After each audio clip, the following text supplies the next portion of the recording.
মুক্ত জলাশয়ের বিলুপ্ত মাছ ফিরিয়ে আনার লক্ষ্যে গবেষণা চলছে বাংলাদেশ মৎস্য গবেষণা ইনস্টিটিউটের স্বাদুপানি উপকেন্দ্রে। সংশ্লিষ্টরা জানান, এরই মধ্যে প্রায় 12 প্রজাতির মাছ চাষ হচ্ছে। বিলুপ্ত মাছ জলাবদ্ধ পানিতে চাষযোগ্য করে তোলার এমন উদ্যোগ যুগান্তকারী। আব্দুর রশিদ শাহর তথ্য এবং ছবিতে ডেস্ক রিপোর্ট।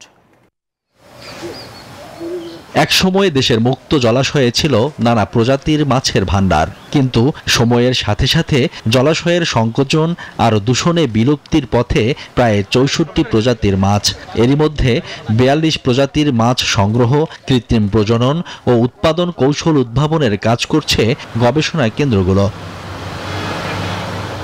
এর ধারাবাহিকতায় 12 প্রজাতির মাছ সংগ্রহ করে গবেষণার মাধ্যমে ফিরিয়ে আনার কাজ করছে বাংলাদেশ মৎস্য গবেষণা ইনস্টিটিউট ও সৈয়দপুর উপজেলার স্বাদুপানি উপকেন্দ্র।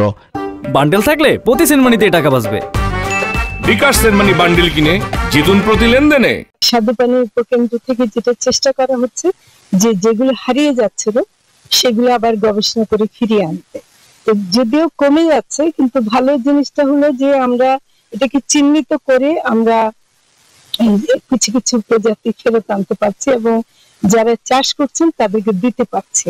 বিলুপ্ত প্রজাতির মাছ সংরক্ষণ ও উদ্ধারে এমন উদ্যোগ ভবিষ্যতে মৎস্য খাতকে সমৃদ্ধ করবে বলে প্রত্যাশা সংশ্লিষ্টদের। এখানে পরিকল্পনা আছে আমাদের। আমি বৃহত্তর রংপুর, দিনাজপুর, রাজশাহী বিভাগ নিয়ে খরাপ্রবণ এলাকায় আমাদের একটা প্রকল্প হাতে নেওয়া হয়েছে।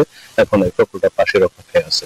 তবে মুক্ত জলাশয় কমে যাওয়ায় এসব মাছ সংগ্রহ করা কঠিন হয়ে যাচ্ছে বলে দাবি অনেকের।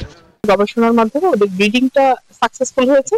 এখন আমরা পোনা প্রোডাকশন যে দেখালাম যে পোনা প্রোডাকশনও সাকসেসফুল এবং অলরেডি কালচারেও চলে গেছে। বিলুপ্ত প্রায় মাছ সংগ্রহ ও চাষযোগ্য করে তোলা নিঃসন্দেহে মৎস্য খাতের জন্য একটি বড় অর্জন। তবে প্রকৃতিতে এই মাছের অস্তিত্ব টিকিয়ে রাখতে হলে গবেষণার পাশাপাশি প্রাকৃতিক পরিবেশ সংরক্ষণের বিকল্প নেই। Desk report, news 24।